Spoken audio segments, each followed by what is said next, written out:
مساجد میں جمعے کی نماز کے بعد مسلمانوں میں رائج ہو گیا ہے کہ وہ کھڑے ہو کر اور کعبۃ اللہ کی طرف یا مدینہ منورہ کی طرف رخ کر کے ہاتھ باندھ کر اجتماعی طور پہ اردو میں یا اور کسی زبان میں درود و سلام پڑھتے ہیں۔ یقیناً نبی کریم صلی اللہ علیہ وسلم کے دور مبارکہ میں اس طرح کوئی رائج نہیں تھا، لیکن ابھی مسلمانوں میں رائج ہو گیا ہے، تو اس کی شرعی حیثیت سمجھنا بہتر ہے۔ اب آگے ضمن بات تو میں عرض کر رہا ہوں کہ اس کی شرعی حیثیت بھی سمجھ لی جائے۔ تو یاد رکھیں کہ اس آیت کریمہ میں اللہ تبارک و تعالیٰ نے مومنین کو درود اور سلام پڑھنے کا حکم ضرور ارشاد فرمایا، لیکن کوئی خاص کنڈیشن نہیں لگائی۔ مثال کے طور پر یہ نہیں فرمایا کہ تم کھڑے ہو کر پڑھو، بیٹھ کے پڑھو، لیٹ کے پڑھو، اکڑو بیٹھ کے پڑھو، اچھلتے ہوئے پڑھو، کوئی کنڈیشن نہیں ہے۔ اسی طرح کوئی وقت کی قید نہیں لگائی، صبح پڑھو یا شام کو پڑھو، دوپہر میں پڑھو، رات میں پڑھو، کوئی قید نہیں ہے۔ اسی طرح یہ بھی کوئی قیودات نہیں ہے کہ تم اکیلے پڑھو یا 2 مل کے پڑھو یا 10 مل کے پڑھو یا 100 مل کے پڑھو، کوئی قید نہیں ہے۔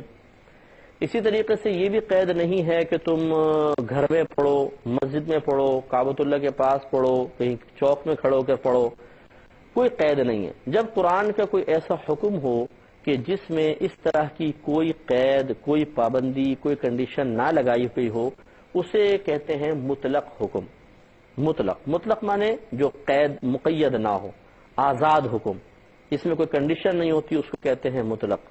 اور یہ قاعدہ قانون ہوتا ہے کہ قرآن پاک کے مطلق کو ہم اپنے پاس سے مقید نہیں کر سکتے، لہذا اللہ تعالیٰ نے فرمایا درود پڑھو، سلام پڑھو، سلام بھیجو، یہ فرمایا۔ اگر کوئی شخص کہے کہ صبح تو پڑھو شام کو نہ پڑھو، تو ہم اس سے پوچھیں گے کہ یہ آپ جو قید لگا رہے ہیں کہ صبح پڑھو شام کو نہ پڑھو، شام کو نہ پڑھنے کی دلیل کیا ہے آپ کے پاس؟ کیوں منع کر رہے ہیں آپ؟ اللہ تعالیٰ نے تو منع نہیں کیا۔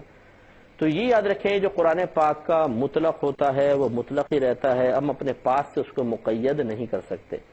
ہاں اگر اس میں کوئی کنڈیشن لگانا چاہیں تو اس کے لیے یا تو قرآن کی کوئی آیت لے کر آئے کہ دیکھیں یہاں تو کوئی کنڈیشن نہیں ہے، لیکن دوسری آیت میں اللہ تعالیٰ نے بیان فرما دیا، لہٰذا وہ کنڈیشن یہاں پر بھی ملحوظ رکھی جائے گی۔